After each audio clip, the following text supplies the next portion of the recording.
everybody, welcome back for another video. What is reasonable force? That's our topic for today. It depends on your jurisdiction. It depends on actually what is the actual situation, who are you encountering, and that's going to determine the level of force that you need to use.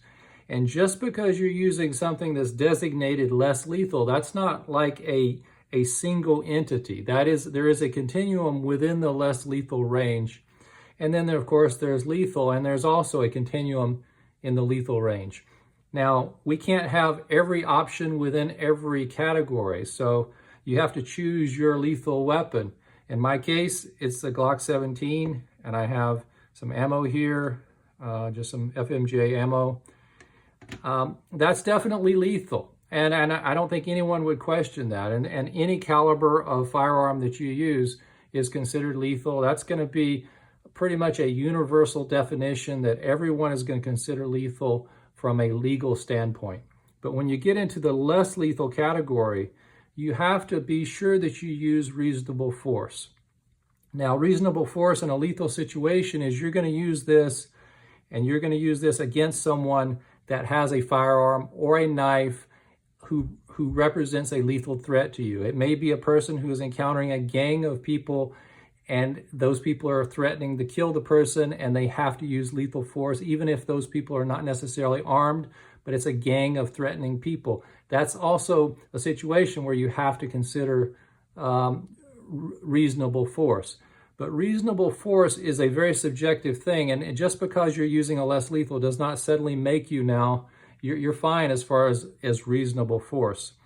Now, the point that I want to make here is that there are times when a 7-Joule launcher like the T4E, and I've been doing a bit of shooting with this recently, and of course you get perspectives where people say, well, I would rather use a gavel, that's a 40-Joule. I'd rather use something more like my TCP, which you can get up into the 30, 40, 50-Joule range. I would rather use that. Well, yes, that is true. For some situations, you actually will need that. And even within that range, you have to choose what type of ammo you're going to use. But for the T4E, there is a time and there is a place where a 7-Joule launcher may have its niche, and it may represent a reasonable amount of force for a given situation. So realize that every less lethal situation is going to be different. There are going to be situations that are quite benign, and you just need something like a 43 caliber. Something like that actually could work. Less is more. You just want to deter the person.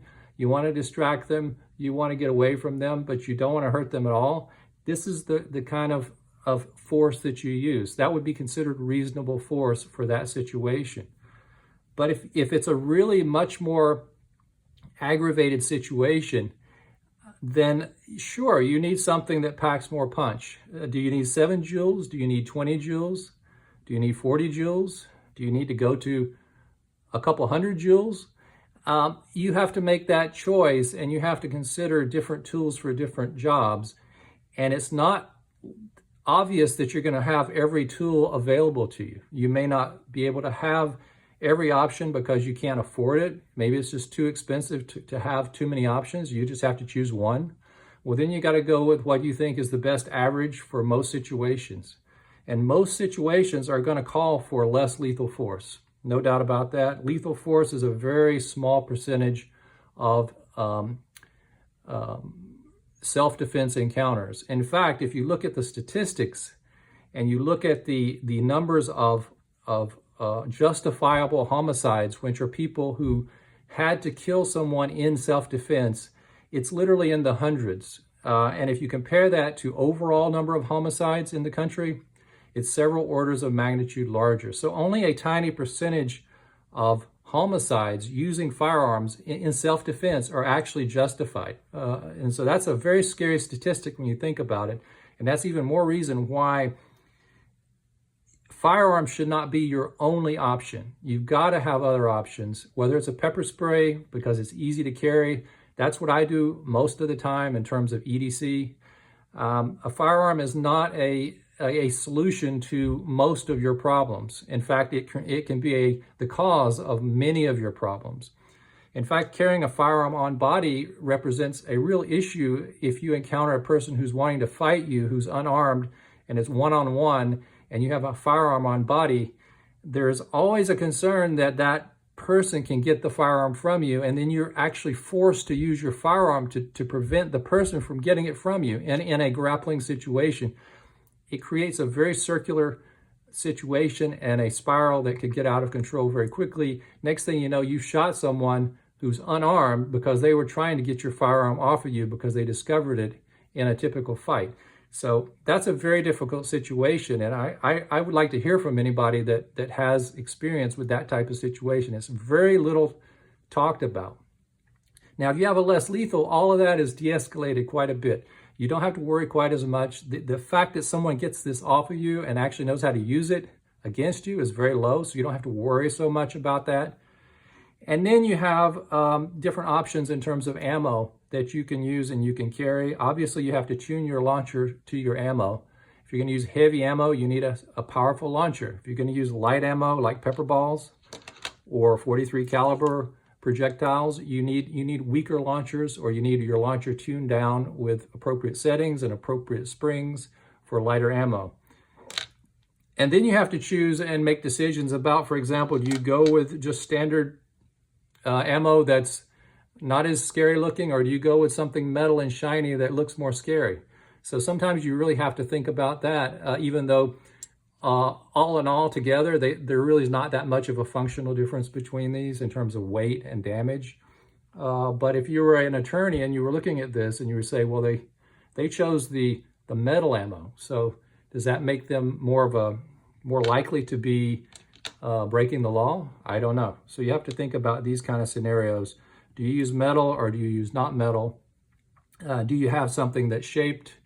I don't run anything shaped. Only thing that goes shaped in anything that I carry are these, and they feed like a dream. There's no issues at all with feeding these.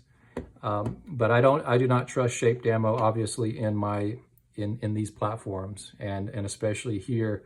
I think the spring is definitely an issue, and getting it to feed properly. Of course, you can rotate this follower, and there's things you can do, and I've talked about this, and I don't really want to dwell on that. So the bottom line is, just because you are choosing to go less lethal only does not make that the perfect solution for every situation. Just because you choose firearm only, that's not the perfect solution for every situation. I think we have too many people who say, trust me, bro, less lethal, 7 Joules is good enough. And then we got plenty of people that say, trust me, bro, firearm is the only way to go. You're crazy to carry anything less. And somewhere in the middle is the truth and the best option. That's why I like the 40-ish Joule, 35 Joule, the gavel. I like the TCP, FSC. I like those kind of options, but they're just so big to carry. Even the gavel is fairly bulky. Even the T4E is a Glock 17 T4E. People are in the less lethal community are saying how great it would be to be able to carry that. The reality is, as a firearm, if you really put it on your body and you try to carry it, that is a large firearm, and it is bulky, and I can't carry the Glock 17 on body. I could, but it would be extremely uncomfortable. So there is a conundrum related to on-body carry with less lethal, and sometimes people will go for the weaker launchers. They're willing to take that chance because they're smaller, they're more compact. You can carry them on body easier. Easier on-body carry is better if your compliance is better. If you can make it every day and you can do it every day, you're going to do it and you're going to be safer for it. What good is a 40 Joule launcher if it's too bulky for you to carry on body and you leave it at home? So just think about these really practical concerns when it comes to your less lethal everyday carry options. Do not limit yourself to one extreme or the other extreme. Somewhere in the middle. Be willing to go either way. Be willing to do what you need to do to protect yourself, but also use reasonable force. Reasonable force being the minimal amount of force that's needed to stop a threat, to solve the situation. Legally, that is your only option to be safe. If you don't do that, you're asking for trouble. You're asking for legal trouble on top of whatever just happened. And self-defense is definitely a quagmire. You can really get bogged down. It can destroy your life. So my first advice is avoid situations where there are threats. Live your life in a more calculated manner with good situational awareness. Be smart, be wise. Avoid going places where things can happen. Be smart. That's all I can say. It served me well for 50 plus years. I've avoided a lot of trouble that I could have easily gotten into, but I was smart enough to stay away. So everybody just take care. Think about these issues. Let me know what you think. Everybody take care. See you next time.